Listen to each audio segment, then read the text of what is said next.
My name is George Demokopoulos. Along with Aristotle Papanikolaou, I co-direct the Orthodox Christian Studies Center at Fordham University. The Orthodox Center facilitates, funds, and publishes scholarship on the Orthodox Christian world, broadly understood. And since the last year and a half or so, as everybody's been forced into their homes and online a little bit more, we've developed a series of online academic projects for the broader public. And I'm really excited to introduce a whole new line of programming that we're going to do, run by our good friend at Fordham, Professor Michael Ossorgin. Michael is the director of Russian language and literature, the Russian language and literature program at Fordham University, an expert in these fields, of course, and he's going to do a new monthly book reviews segment online called The Russia Question. A little bit more about Michael, and then he'll introduce the series and today's guest. Michael Ossorgin joined the Fordham Modern Language and Literature faculty in the fall of 2016. His research focuses on narrative and visual art. He writes about visual polyphony in Dostoevsky's Poetics, specifically how paintings and imagery create narrative zones in which Dostoevsky's famous dialogues unfold. He is currently writing a book, How Paintings Structure Dostoevsky's Fiction. Dr. Ossorgin teaches comparative courses on apocalyptic art, Russian iconography, Russian poetry translation, Russian and Soviet censorship, Dostoevsky, Tolstoy, Bakhtin, and Russian serfdom. I should note, actually, that Dr. Ossorgin is one of the most popular faculty members who teaches for the Orthodox Christian Studies minor at Fordham. His courses on Russian art and the apocalypse and so forth are a big draw. He founded the Fordham Russian Forum in the spring of 2017, and which invites experts and artists to speak with engaged Russian program students about Russian American cultural interests. So we're really excited about this new series. And thank you, Michael, for running all of this. And I will turn it over to you so you can introduce it and our guest today. Thank you so much, George. I'm very excited to start this web series, and we have a very exciting book talk today with a very engaging and exciting speaker in Nadieszda Kizenko. Before I get to her, I just wanted to thank George Demokopoulos and Aristotle Papanikolaou for supporting this venture, and to Siobhan Verlesa, Catherine Mandalakis, and Nathaniel Wood for helping to organize it. So what do we have on the docket for today? I guess before we move to that, I have one last announcement. There's an upcoming talk on October 5th. That's going to be with Scott Kenworthy and Alexander Agajanian on understanding world Christianity, Russia. And I'll share a link with you before we leave. Then in November 15th, we're going to have Carol Emerson, George Pattison, and Randall A. Poole to discuss their Oxford Handbook of Russian Religious Thought. So those are two events to look forward to. And we'll be sending out emails about them in the near future. Now to our event at hand. Yes, we're very excited to welcome Nadieszda Kizenko, who's professor of history and director of religious studies at the University at Albany. She's the author of the prize-winning book, A Prodigal Saint, Father John of Kronstadt and the Russian People, numerous articles on Orthodox Christianity, including the feminization of patriarchy, women in contemporary Russian Orthodoxy, which was winner of Best Article in the Association for the Study of Eastern Christianity. And she's also authored several translations. I'm very happy to welcome you, Nadieszda Kizenko, to our inaugural edition of the Russia Question. Welcome. Thank you. Now, I guess one area that I wanted to start, just for those who may not be familiar, I imagine that some are, some aren't, but I was hoping to work out with you kind of what confession perhaps ought to look like in a Russian Orthodox setting before we talk about how all of the numerous ways it deviates from that kind of ideal form, if it exists. So together, if we could sort of come up with that, kind of paint a picture about what that looks like in practice. You know that you're talking to a historian and not a theologian, right? Yes, I know. bare minimum. Yeah, I know, and that's actually a very serious point, because theologians answer, or they try to answer questions like this. They try to get at the coulda, shoulda, woulda questions.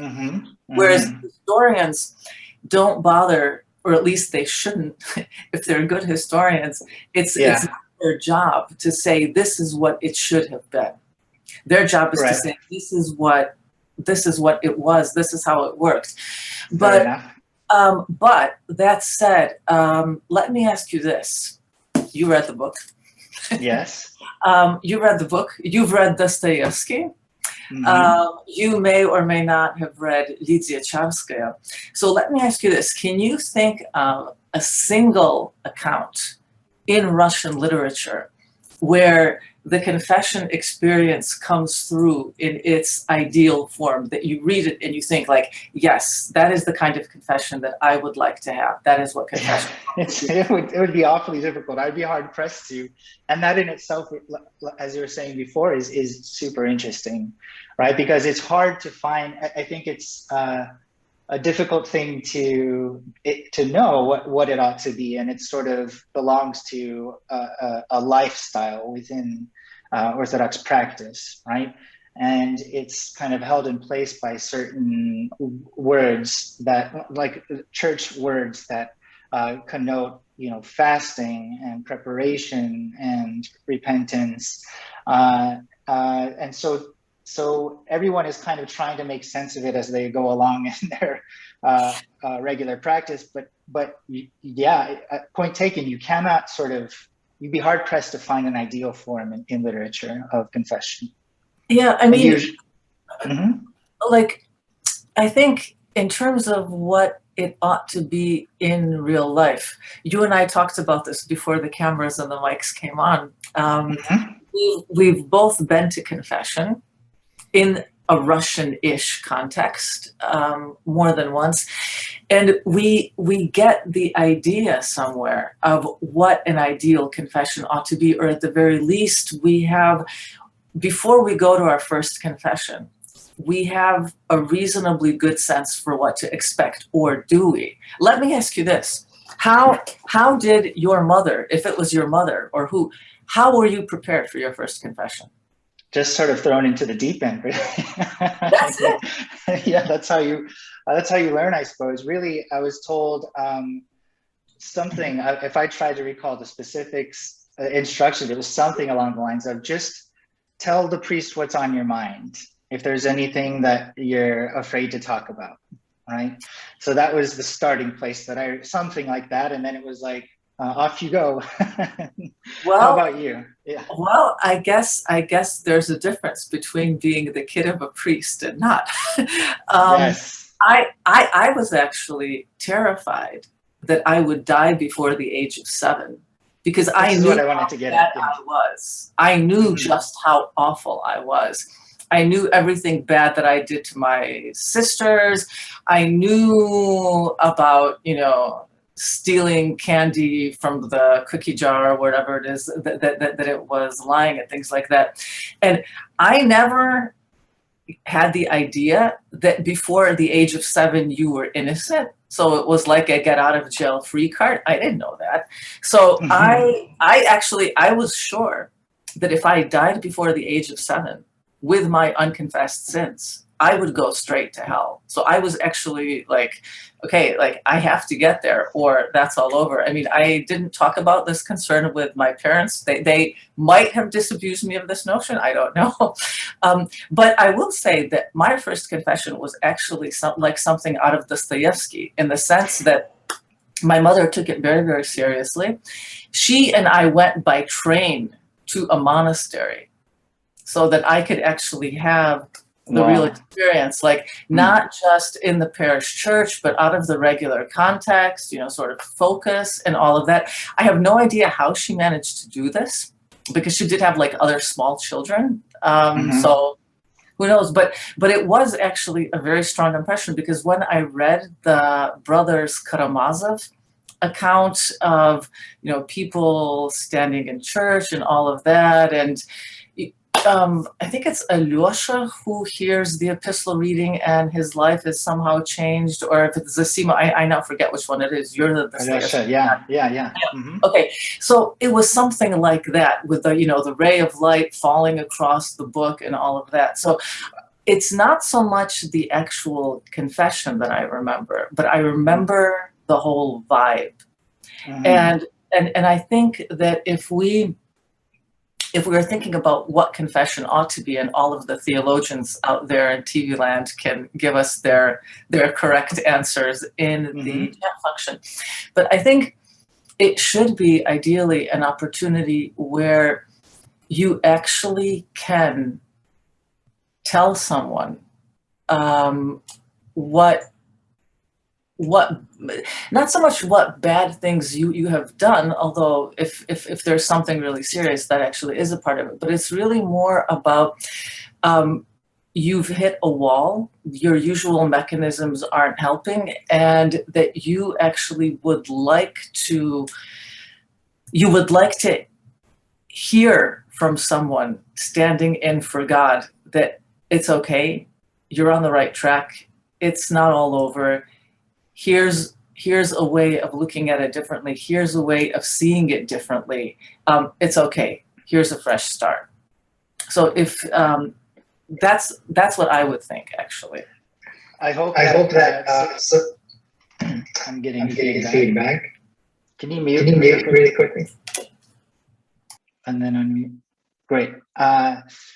I hope that somebody who is on the receiving end of your first confession was able to be so kind and forgiving and merciful as to remind you of those things, right? I mean, I will say what you say makes sense about confession. I wanted to paint a picture, and that's a perfect way of painting it, is that this is serious, such a serious business within the practice of Orthodoxy. And I remember, you know, attending the vigil the evening before, which is a very long service, and, you know, then going to confession and being eventually terrified of that, because I became increasingly aware of what I ought not to do, and it didn't keep me from doing it, right? And you know, then go home and pray, and then, you know, go to the service the next morning, get up and pray, go to the service next morning, fast until you receive communion, right? So just, you know, it being a sort of, I agree, a kind of bulwark against the thoughts that would otherwise overtake you or overpower you. And you have hopefully a kind of priest who will reframe your situation, so that you can look at it differently and get unstuck from it, right? Just generally speaking. Does that seem fair? Whether that's ideal or not, that's kind of how it's practiced in Russian Orthodox circles. Is that fair? I think that's how it should be practiced. We can get into that later on. I mean, we could also bring up the issue of Stockholm Syndrome. I mean, that in other words, do you get your ideas of badness from the institution that then takes them away from you? I mean, but if you don't mind, I wanted to talk to you a little bit how it is that I came to write this book. That's exactly what I wanted next. So yes, please, okay. Let's do this then. That I came to write this book because I was working on my first book about Jan Kronštatski. And in his archive, I found these amazing written confessions. right? That and I discuss some of them in the book. And I thought to myself immediately, okay, this is a gold mine. I want to translate them because they're so great as they are, with an annotated introduction and sort of long commentaries about what they're talking about and all of that. And won't this be perfect?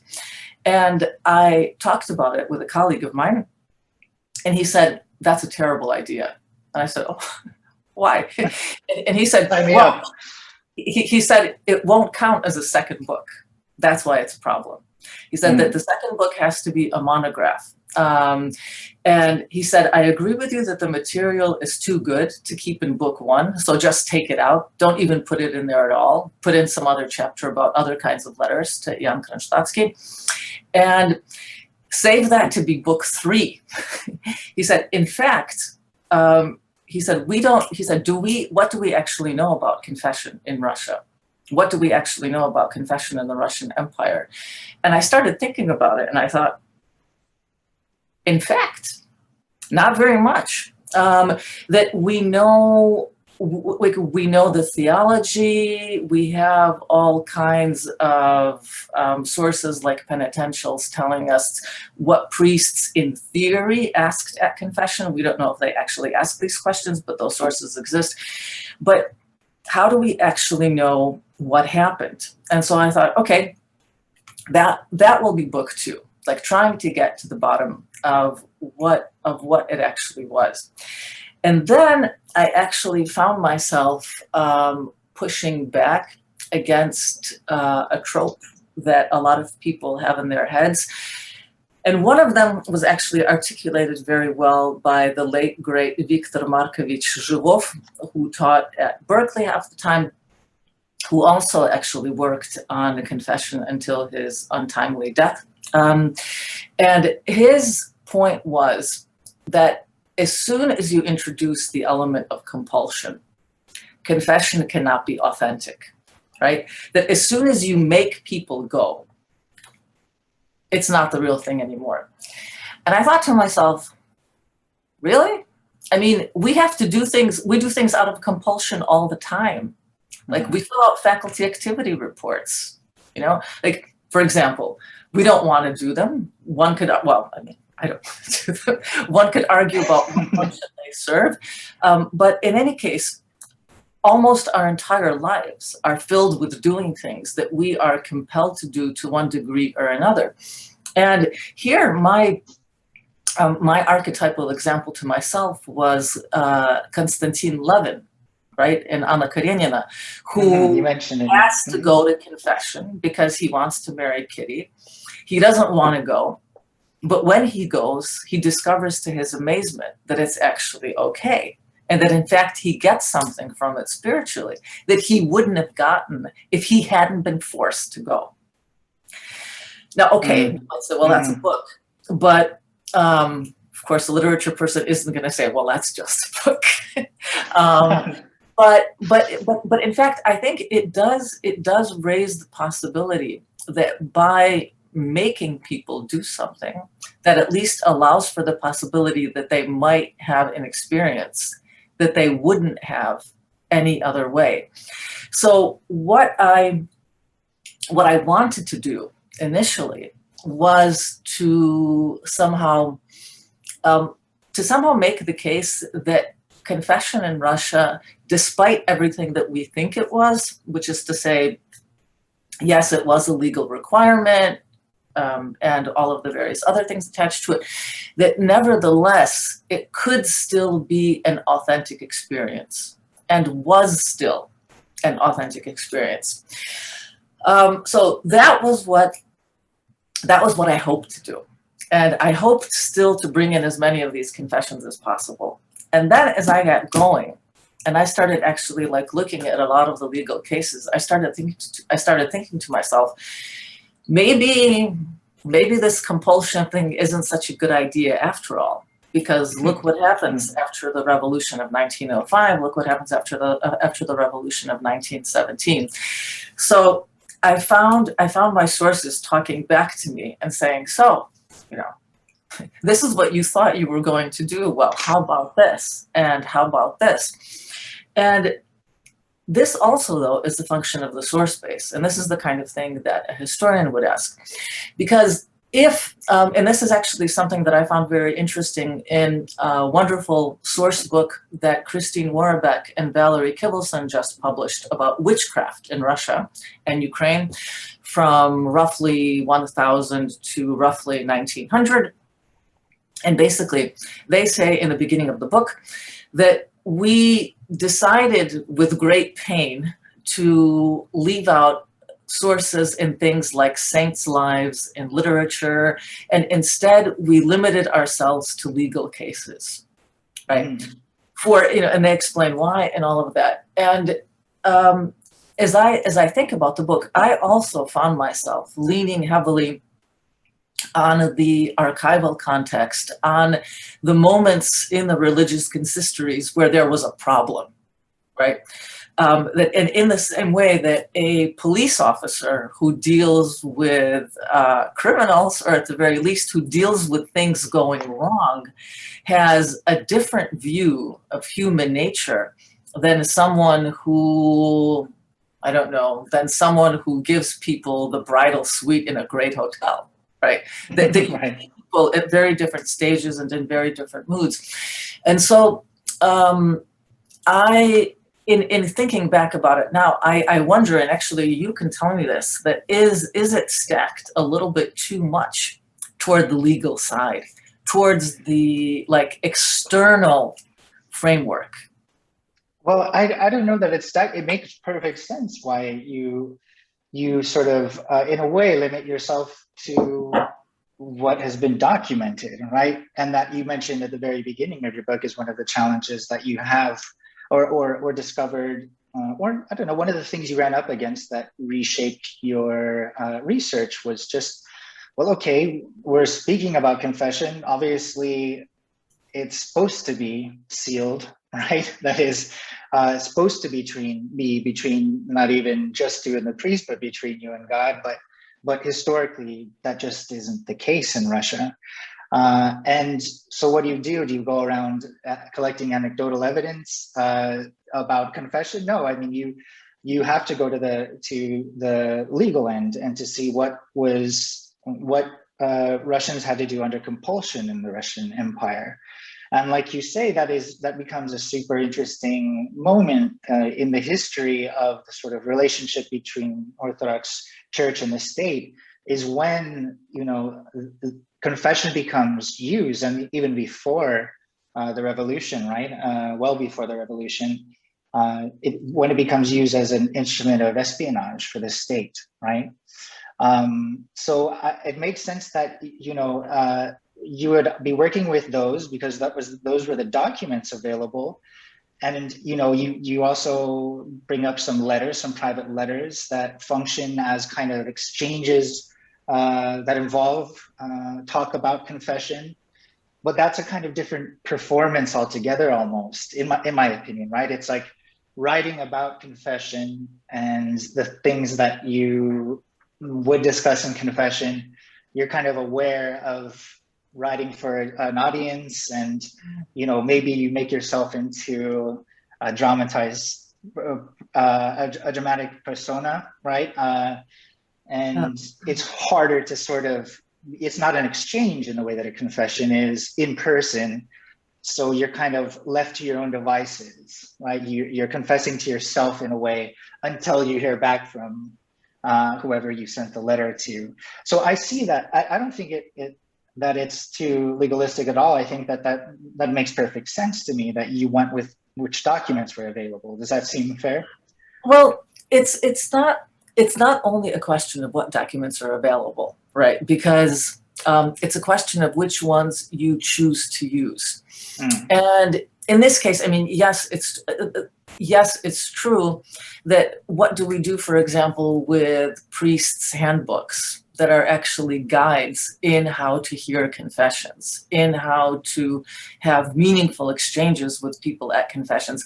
That's also a source base. I mean, it is also one that I try to use. But the reason that I wanted to focus on the material in the religious consistories and on the external side is because that is what is, in a sense, most alien for most people's experiences now. I think that whether one lives in Russia now, whether one lives in Ukraine now, whether one lives in the United States now, whether one lives in Europe now, one is consciously or unconsciously projecting back onto the past, the way that one experiences things now. And so one thinks, okay, well, the words that the priest says haven't changed much in 300 years, more or less. So, I mean, in the beginning and at the end. And so therefore, how different could the experience of confession have been, right? So without even thinking about it consciously, we tend to assume that the way in which we approach it now is probably vaguely like the way that people approached it then.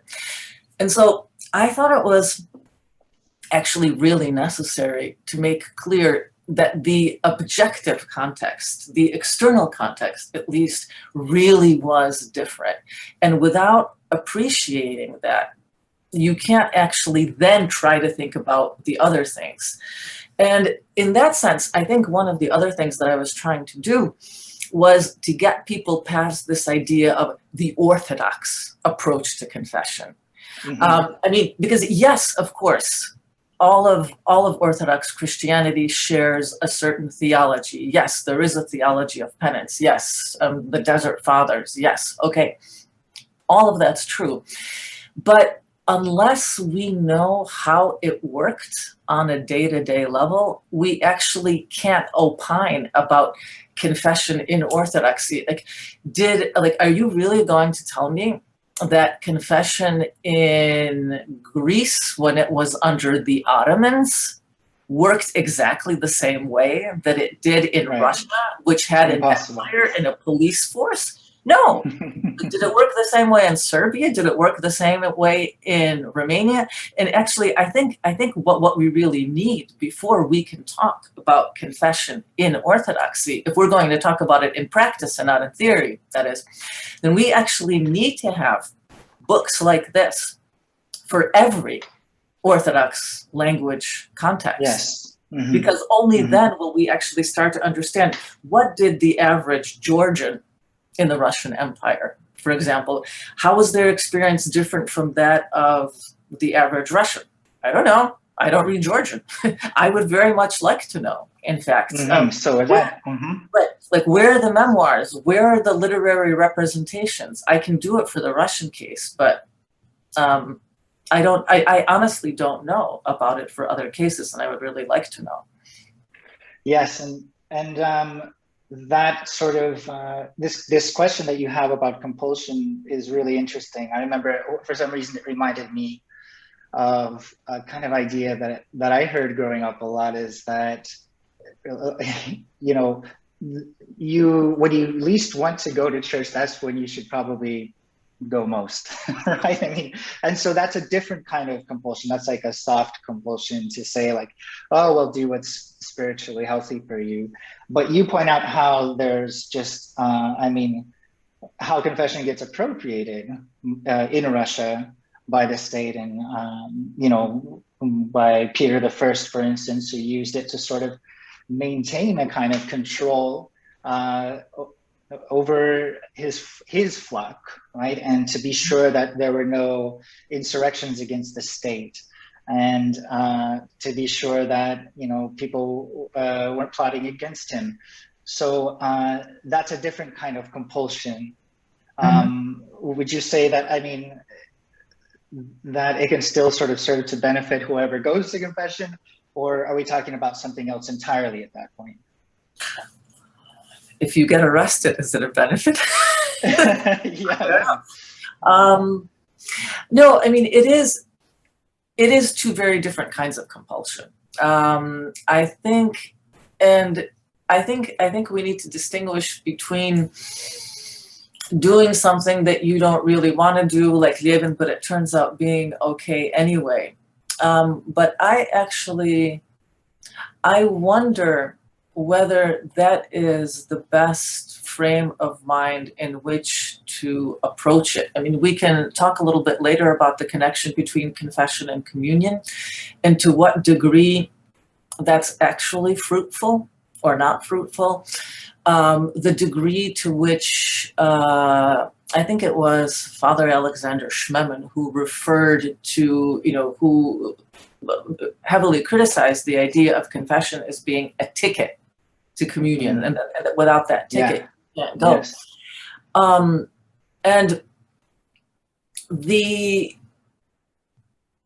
anyone who's been to a confession in Russia or Ukraine now, the way that it works in most places most of the time, that you see these long lines of people standing and waiting to go. It lasts about a minute in some cases, maybe two, a little bit longer. And you ask yourself, all right, is this in fact, like, what spiritual use is it bringing to anyone involved, really? Is this the kind of metanoia, the life-changing experience, the turning around of the spirit? The heart, yes, the spirit. Exactly. Is it actually doing that? And the question that so that's one layer. The other layer about Peter I and the supplement to the Duhovny Reglement, and the priest having to report anything treasonous he might hear at confession. The thing about that, I mean, yes, of course, the loophole is that if you don't dissuade the person from their aim, then it's not really a confession because they say that they're going to do it anyway. But the question that I have, and that I still don't know the answer to, is how quickly did people find this out? That was like happening, right? Like when how long did it take? How long did it take for it to dawn on them that sort of innocent question?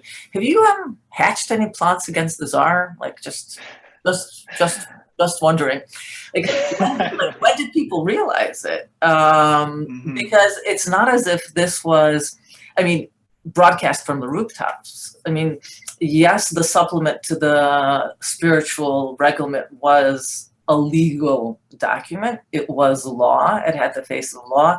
Yes, priests got a copy of it. But so like the first question would be, how long did it take people to figure it out? A. And then once they did figure it out, what kind of an effect did it actually have? And I think like one of the things that interests me about the 18th century in particular, that basically for it to work as a source of information, that you have to assume that people will tell the truth. I mean, that's kind of what it hinges on. And it's actually very touching, the degree to which everyone seemed to think that people would tell the truth. And even when, let's say that you already knew that this other officer, that there had been issues and stuff, and yet you would still tell, like, it's actually, what's interesting about that is that in the 19th century, in the end of the 19th century, they decided that when this actually came up, that nothing that was said at confession could be used as legal evidence.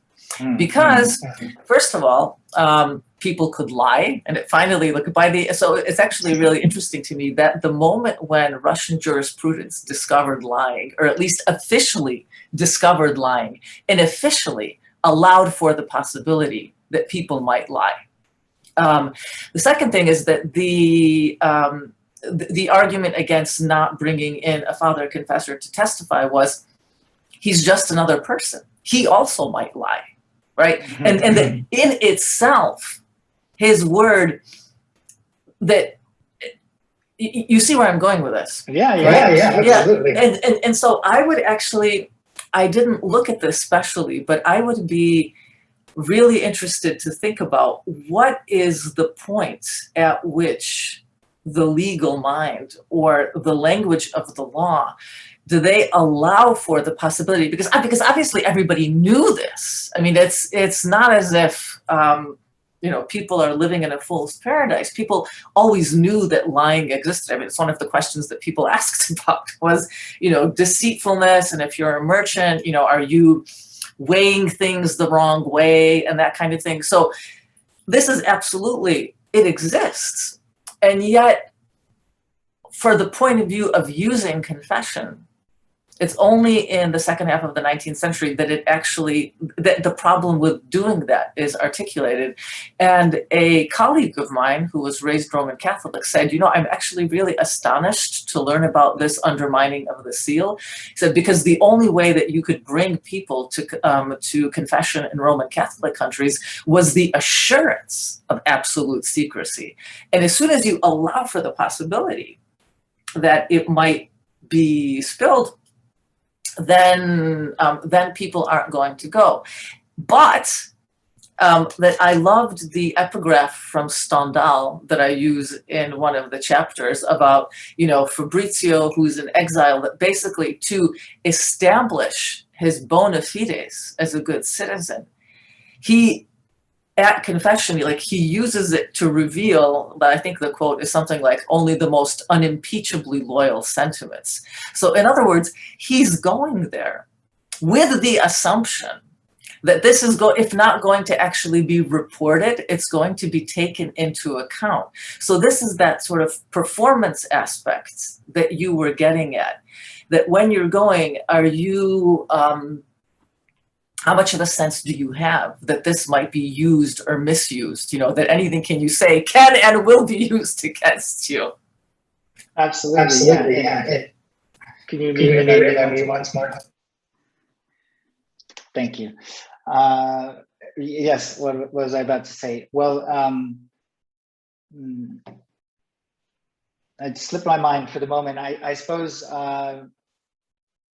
it'll come back to me in about 30 seconds, as it usually does. As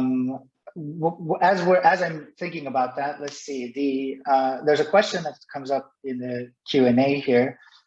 Feel free to leave questions as we go along, and we'll get to them as we can. But Court wants to know, how did compulsory confession work for non-Christian groups, such as Chechens and in the Russian Empire, or is this only Christians living within the Russian Empire? Oh yeah, no. It applied only to Orthodox Christians. I mean, that obviously, now if you had originally been a Muslim and you converted to Orthodoxy, or if you originally had been Jewish and you converted to Orthodoxy, then you were an Orthodox Christian and the same laws apply to you. But no, this did not apply in any way to anyone who was not an Orthodox Christian. So. And Zoe would like to know what was the incentive for priests to report? The fact that they had to. But that's actually a more profound question than it might seem, because first of all, nobody asked, neither the Orthodox Church nor the Orthodox state thought about giving priests incentives. Just told them what to do. But more seriously, in the 18th century, when this first kicks in, there are cases where priests are sent to prison or Siberia or have their tongues cut out for revealing what was said at confession. So in fact, there could be very strong disincentives for revealing what was said at confession, especially at a time when corporal punishment was relatively graphic. So it's an interesting problem, because priests are told, okay, this is going to be the policy going forward. And I quote at some length this priest from Baku, Father Antsipa, who actually says, but, what if someone has co-conspirators? What if someone actually does repent? What if someone has already distributed seditious leaflets, but he feels really sorry? So, they actually tried to think this through. So, in other words, we shouldn't assume that just because something is the law, that it's going to be applied, because we're not in Germany. It's right. It seems to connect to the earlier question that we have, right? About, why did it take so long for them to sort of formally announce that, well, these confessions could be false, all right, or there could be false accusations in these confessions. And I think both Zoe's question and that point have to do with this sort of just generally serious approach that was taken to confession. Does that seem fair? I mean, there are examples that you point out, as with the Decembrists, right? A cousin of mine, an ancient cousin of mine, Sergei Trubetskoy, befriended, I believe, a metropolitan whose name escapes me. But he was supposed to sort of be watching out for insurrection, but ended up befriending them, right? And ended up sort of not wanting to get them in trouble. And at every turn, in a continued answer to Zoe's question, that the priest had a decision to make, right? How do I want to implement this law, right? Mm-hmm. I think also we need to bear in mind that the personality of the ruler and the preferences of the ruler also had a great deal to do with it, because Nicholas I, who reigned from 1825 to 1850, like really is in a league of his own in terms of his hands-on policy about really believing that the Orthodox Christians in the empire should go to confession, and thinking that confession should be a source of information for the government. That although I came across this information too late to use it in the book, so I'm using the opportunity to tell you about this now. Nicholas was especially assiduous about interrogating Bakunin, the anarchist Mikhail Bakunin, that actually said, I want you to think of me as your father confessor. Like he actually uses that word. And Bakunin has to write his confession, his apologia. Whereas from Alexander II onwards, whether we're talking about Alexander II, Alexander III, Nicholas II, the Tsars, the emperors that most people are familiar with because it's the second half of the 19th century, the beginning of the 20th century, the Great Reforms. At that point, the rulers lose interest altogether. Like it's not to say that the machine isn't in place, but there's no more enthusiasm on the part of, certainly on the part of the rulers, for like, let's try to do this. So I think that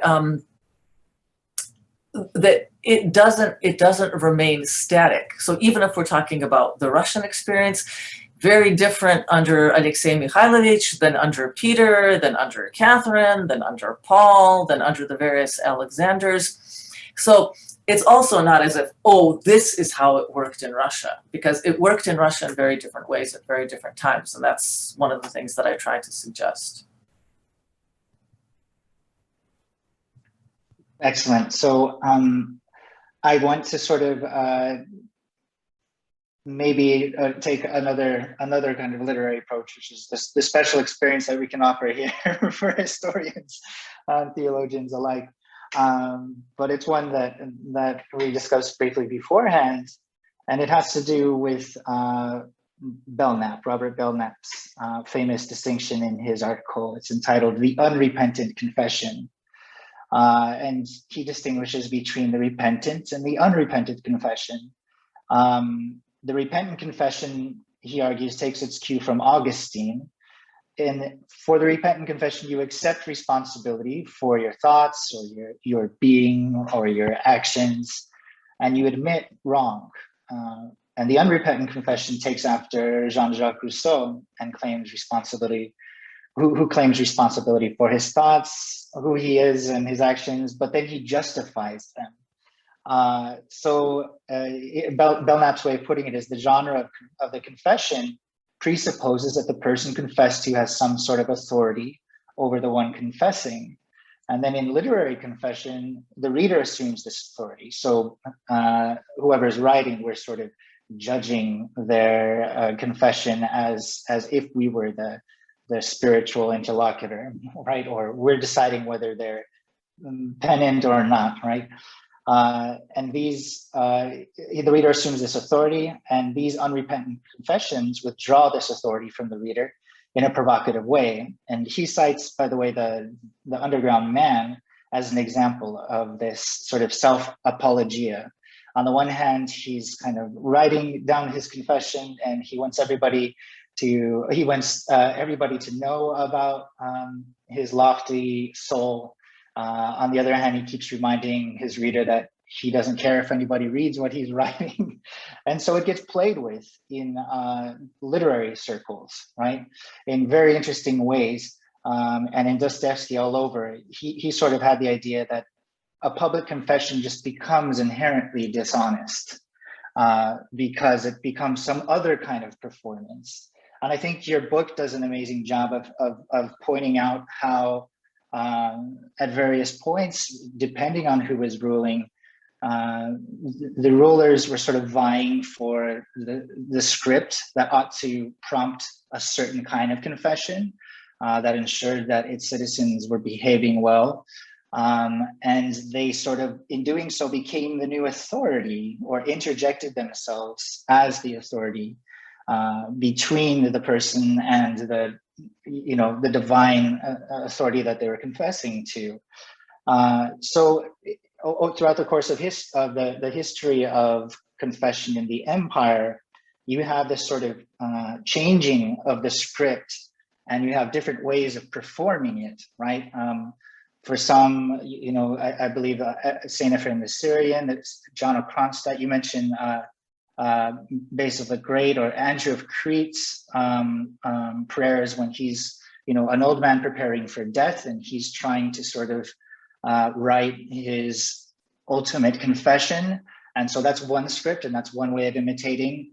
But then this has very little to do with the sort of questions imposed by the Russian state, which pertain to, have you heard of anybody plotting an insurrection, or have you? Whoa! Okay, first of all, I've got to stop you right there, because whatever one may say about the Russian state, at no point it's not like, have you heard what other people are plotting? Because the basic principle of any confession, and I was thinking about this as you were talking, that you're not there to report the sins of someone else, right? Mm-hmm. And in fact, it was legit to ask you if you were up to some kind of activity. And by the way, let's get real. This was asked most often of military men. Because what is a peasant woman in Nizhny Novgorod Oblast or Gubernia? She's really plotting something. I mean, there are some people that just in the same way that it was considered inappropriate, and I would add rightly so, it was considered inappropriate to ask 7-year-old children about certain kinds of sexual experiences, just to not give them any ideas. So similarly, it's not that people were routinely asked to report someone else. And about specific. Yeah. And in general, about the repentant versus unrepentant. If you want me to answer as a priest, which I have not, but which in this particular case I can do, the party line answer is that a confession, for it to work, is not an occasion for you to justify yourself, right? It's not an occasion for you to say, well, I did this, but, well, these are the extenuating circumstances, or something like, I find myself struggling with anger because my husband is beating me. So you see what I mean? So that ideally, a confession is not supposed to be an occasion. I mean, from the point of view of the priest now, right? That it's supposed to be an occasion for you to talk about what you yourself are doing bad and wrong. But as in the case of the woman who's being abused by her husband, for example, it could also be an occasion to bring your side of the story forward and to be taken seriously in a way that you might not be taken seriously in any other context. Right. In terms of Augustine versus Rousseau, okay, those are indeed the two, probably the two most famous classic forms, templates of confession in the Western context. I would actually, though, counter with Fyodor Karamazov. My own counterexample, because as you recall, when everyone is there in Zosima's, elder Zosima's little waiting room, and Fyodor Karamazov makes everyone intensely embarrassed by trashing the whole institution of the spiritual elder and basically making the kind of criticism that you were making earlier about the potential for confession as a performance, that it's something, oh, look at me, I'm this, I'm this, I'm this, I'm this. And Fyodor Karamazov's criticisms are not false. And in fact, everyone else is going like, get this, please get this embarrassing. Yeah, shut him up. Yeah. And Zosima's going, no. Like he said, so, I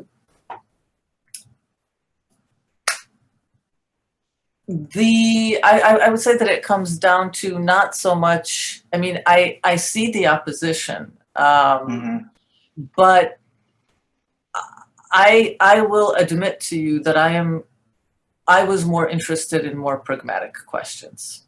Yeah, absolutely. Yeah, and which you do an amazing job of answering. I suppose while we're on the topic, because you had asked for it before, an example of a kind of confession in its ideal form is one that's delayed for a person's whole life in the Brothers Karamazov, right? He commits this heinous crime that he doesn't want to reveal, and everything around him is good, and he's pained by the fact that he can't access everything around him because he's harboring this secret, right? And it isn't until he confesses it to Zosima, and then he contemplates, now should I kill this person who knows about it too, right? But he doesn't, thankfully. Right. And he sort of, it reopens to the world, right? He becomes reintegrated to his family and to that community. That's something along the lines of... Yeah, exactly. And in fact, there I think we're coming very close to something that Telly Papanikolaou wrote about in an article of his, which was really wonderful, by the way. And this is confession as a site of truth, of ultimate truth. And in fact, the written confessions that I found the strongest and the clerical accounts that I found the strongest are when someone cannot bring themselves to confess something. It's not because they're afraid of like legal consequences. It's because it's the worst thing that they've ever done, whatever it is. Some written confessions begin with the words, I am too ashamed to tell this to my parish priest.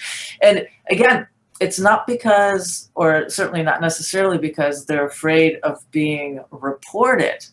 It's because they don't want someone to think worse of them. And of course, the torments that one goes through when one is keeping something a secret, when one doesn't want to go to confession because one doesn't want to be barred from communion, and so on. And I actually once heard a bishop say something very profound about this, which is that, people talk about how strict the old penitentials were in keeping people, saying, oh, the penalty for adultery is not going to confession or communion for, and not going to communion for 7 years, being excommunicated for 7 years. And he said, but in fact, a lot of the time people excommunicate themselves because they can't bring themselves to confess something. And I do think that that is indeed one of the ideal forms of confession. That's something that I don't get into, is that it's a way of bringing you up against something in yourself that you don't want to recognize, you don't want to admit it, and yet you know you did it, you know that it's there, and when you finally reach the point where you can utter it, then everything changes. And there actually are instances of that.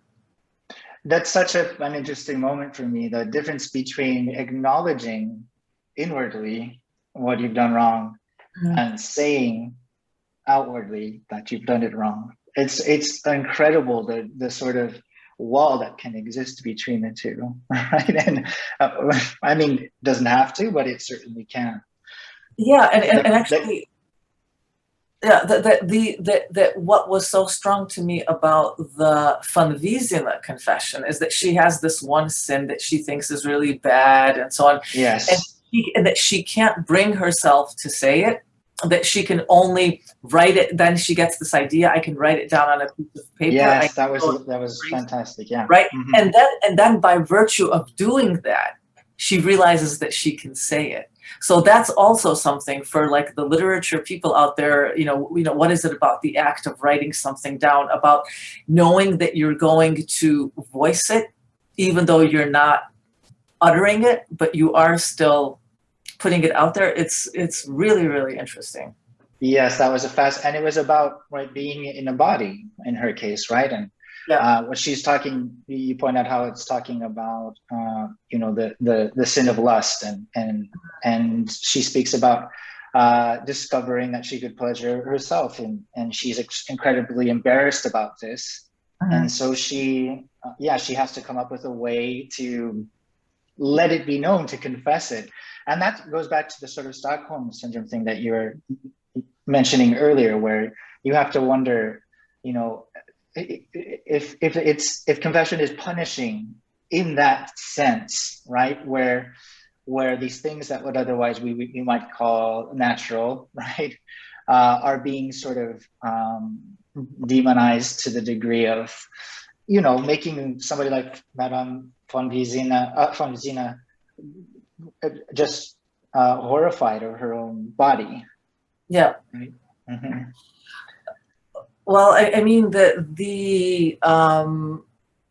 of course, when most people think about confession and what can be said at the confession, that people almost immediately think about sins of the flesh, right? Because it seems, and it's actually an interesting question as to why, because if you look at penitentials, it's not as if objectively, as if more attention is devoted to that category than anything else. I mean that, frankly, most Russian priests and the community was much more head up about, do you honor your father and your mother? And in general, sources of authority than what you're doing behind the barn door. And yet, priests acknowledge that that's the thing that people feel the most guilty about, or feel the most ashamed of. I think that's what feel the most strongly. Yeah, that is sensed the most strongly as well. But that was also one of the more interesting chapters for me, is you point out how the role of women's confession in the history of the story, and how and how on the whole, because of their sort of detached, their non-engagement with the state in most instances, the confession became something else for them. That was kind of, for instance, they would insist on having an intellectual peer to confess to, or they would write letters back and forth such that repentance or confession for them became a more educational, sort of spiritually fruitful experience. And that sort of seems to be the one that we've attempted to export, right, and practice currently. Yeah, I mean, and we're walking on very delicate ground here, because on the one hand, we don't want to somehow suggest that there's something absolute or inherent in female nature or male nature that makes women more inclined to want to do this. I mean, that I think that one of the, I mean, I try to suggest that objective or external factors on like professional grounds, on professional grounds, or are you out there hauling timber in the Russian north and that keeps you from showing up, thing. And yet, nevertheless, and this is something, and this is a pattern that holds in Roman Catholicism and in Orthodox Christianity, by and large, independently of the social context, the political context, even the theological context, women are more inclined to go to confession than to men. Why? Like, what is it? What is it that they find? Like in the Russian case, it's a legal requirement for both groups. And yet women voluntarily seek it out more often than men do. And so, historically, and so the question is, why? Is it because they feel worse about themselves and more inclined to tell someone about it? Is it because they welcome the opportunity to talk to someone else about themselves more than their male counterparts? I mean, again, one doesn't want to be ahistorical and all of that, but it is, I mean, it is simply a pattern that other people have remarked upon in other contexts. And, so much so that it's taken completely as something conventional. That, and yeah, it is very interesting. Like, it's interesting to me that men can and do, educated men in particular, can and do say, oh, I went to this simple priest and yet I still got something out of it. And I did not come across a single incident of a woman saying, I went to someone who was simple and it was still great. It's like, nope. And so that's an interesting, it's an interesting moment. Yeah. Great. Well, I suppose at some point we just have to end arbitrarily because that's what time is doing to us here. But I've enjoyed this conversation so much, and I really appreciate you sort of finding a language in common with a primarily literature person as a historian. But I think that maybe we'll have generated a unique experience in discussing your book as a result. So the book is called Good for the Souls, Good for the Souls, A History of Confession in the Russian Empire. I highly recommend it. And if you want me to put you in contact with Nadieszda Kizenko, then I'm more than willing to facilitate that. Thank you so much, Nadieszda Kizenko, and thank you to all of our attendees. Thank you. Bye.